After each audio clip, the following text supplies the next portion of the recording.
નમસ્કાર દર્શક મિત્રો, @ગુજરાતમાં આપનું સ્વાગત છે। આમ આદમી પાર્ટીને જાણે કે કોઈની નજર લાગી ગઈ હોય તેમ એક બાદ એક મુશ્કેલીઓ તૂટી પડી રહી છે।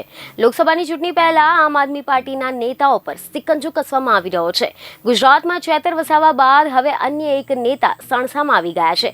જી હા, ગુજરાતમાં આમ આદમી પાર્ટીના ધારાસભ્ય ચેતર વસાવા બાદ વધુ એક નેતા મુશ્કેલીમાં મુકાઈ ગયા છે। ખબરો એવી મળી રહી છે કે આમ આદમી પાર્ટીના ખજાનચી અને નિવૃત્ત ડીવાયએસપી જે મેવાડા સામે અપ્રમાણસર મિલકત મામલાની તપાસ માટે મોડાસા કોર્ટે આદેશ આપ્યા છે અને આદેશ બાદ એસીબી દ્વારા આમ આદમી પાર્ટીના નેતાની કરોડોની મિલકત મામલે તપાસ કરવામાં આવશે।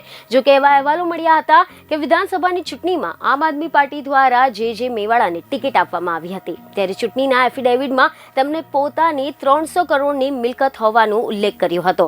આ મામલે વિરલ ગોસ્વામીએ જે મેવાડા સામે અપ્રમાણસર મિલકતની તપાસ માટે કોર્ટમાં અરજી કરી હતી।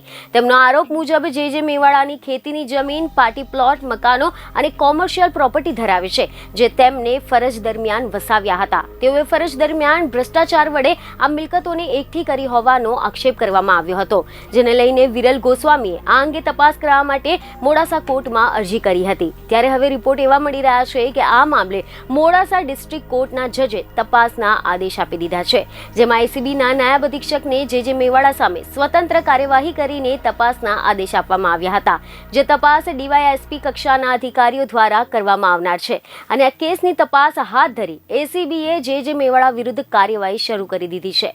બીજી એક ખબરો સાથે ફરી મળીશું। ધન્યવાદ।